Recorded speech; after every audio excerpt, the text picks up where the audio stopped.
তুমি আমার পথ আটকে দাঁড়ালে কেন? এই মরুভূমি আমার রাজ্য। এইখানে গত 200 বছরেও কোনো মানুষ আসার সাহস পায়নি। তুই কে যে এইখানে এসেছিস? আমি গিয়েছিলাম ঝংকার নদীতে, সেখানে আমার সঙ্গীরা আমাকে ফেলে চলে গেছে। এখন আমি একা একা আমার রাজ্য ফেরার পথ খুঁজে বেড়াচ্ছি। কি বলছিস তুই? ঝংকার নদী থেকে তো কেউ কোনোদিন বেঁচে ফিরেনি। তুই ফিরলি কিভাবে? তুই তো বীর পুরুষ, কিন্তু ঝংকার নদীতে কেন গিয়েছিলি? আমি সেখানে গিয়েছিলাম নদীর তলদেশ থেকে নাগমণি নিয়ে আসতে। তারপর নাগকে আহত করে আমি নাগমণি নিয়ে এসেছি, কিন্তু সেটা আমার কাছে নেই এখন।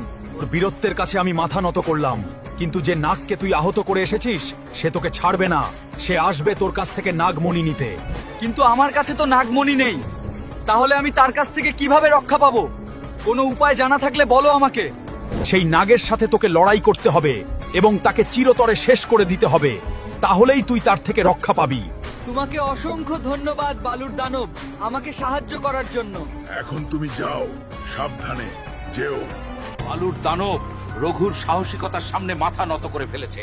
এখন আমাদের বিকল্প রাস্তা দিয়ে যেতে হবে রঘুকে শেষ করার জন্য। কি সেই বিকল্প রাস্তা? ওই বালুর দানবকে আমি আমার বশে নিয়ে আসছি, তারপর আমার নিয়ন্ত্রণে দানব রঘুকে শেষ করে দিবে।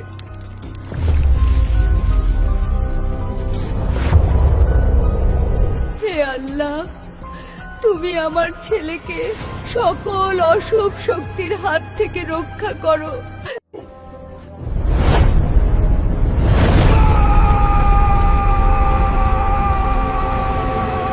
তোমার কি হলো দানব? রঘু, তোকে তোর রাজ্যে ফিরে যেতে দিব না।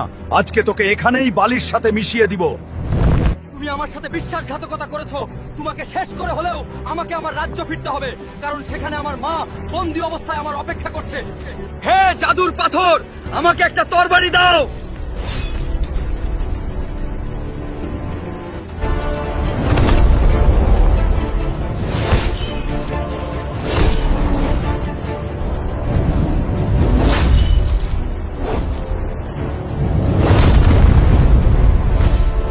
হে জাদুর তরবারি, তুমি আগের নীল পাথর হয়ে যাও। মা, আমি আসছি। পৃথিবীর কোনো অশুভ শক্তি আমাকে আটকাতে পারবে না। তোমার ছেলে ফিরছে।